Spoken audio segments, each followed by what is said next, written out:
Results academy के YouTube channel में आप सबों का बहुत बहुत स्वागत है। आप लोग अगर कंपटीशन एग्ज़ाम की तैयारी करते होंगे तो निश्चित रूप से नॉर्मलाइजेशन को आप ज़रूर समझते होंगे। नॉर्मलाइजेशन विद्यार्थियों के लिए कितना घातक है ये आप सभी को पता ही है।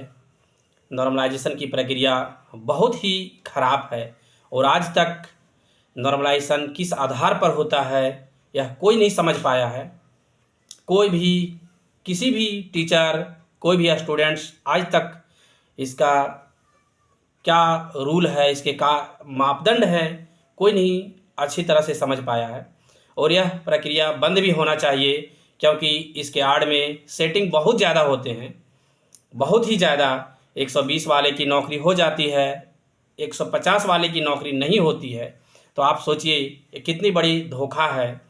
और इसके निष्पक्ष एग्ज़ाम हो इसके लिए स्टूडेंट्स के द्वारा हमेशा मांग की जाती है, नॉर्मलाइजेशन बंद हो यह स्टूडेंट्स के द्वारा हमेशा आवाज़ उठाई जाती है, लेकिन अभी तक किसी ने सुना नहीं।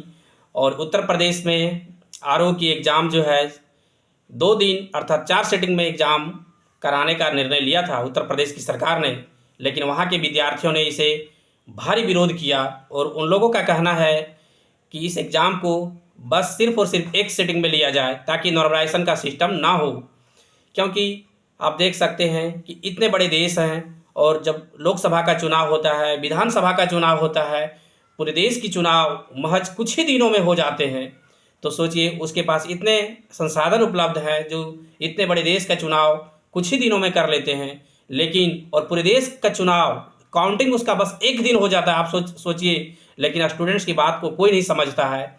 और इसका 4 सिटिंग 5 सिटिंग में एग्ज़ाम लिया जाता है जिससे कि स्टूडेंट्स को भारी नुकसान का सामना करना पड़ता है। इसलिए यूपी के छात्राओं के, यूपी के दोस्तों के लिए बहुत बड़ा खुशखबरी है कि आप इसके लिए आगे आएँ। आप बहुत मेहनत कर रहे हैं और निश्चित रूप से आप जीतेंगे। इसमें आपके लिए यही खुशखबरी है कि ज़रूर आप जीतेंगे और इसका असर पूरे देश में होगा। क्योंकि जब आप उत्तर प्रदेश में इस सिस्टम को अगर बंद करेंगे तो निश्चित रूप से यह सिस्टम झारखंड में बंद होंगे, बिहार में बंद होंगे, चाहे जो भी स्टेट में जो नॉर्मलाइजेशन का सिस्टम अपना रहे हैं वहाँ ज़रूर बंद होंगे। क्योंकि इसके आड़ में सेटिंग्स बहुत ज़्यादा होते हैं।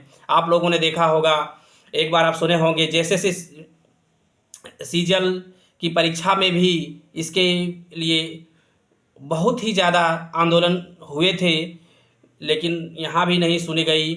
और आप सेंट्रल एसएससी की बात करें तो सेंट्रल एसएससी में आप एक बार देखे होंगे कि 200 में 200 मार्क्स जो लाए थे उसकी नियुक्ति नहीं हुई थी। आप सोचिए 200 में 200 मार्क्स अगर ला रहे हैं तो आपकी नौकरी नहीं होगी, लेकिन 190 वाले का हो जाएगा।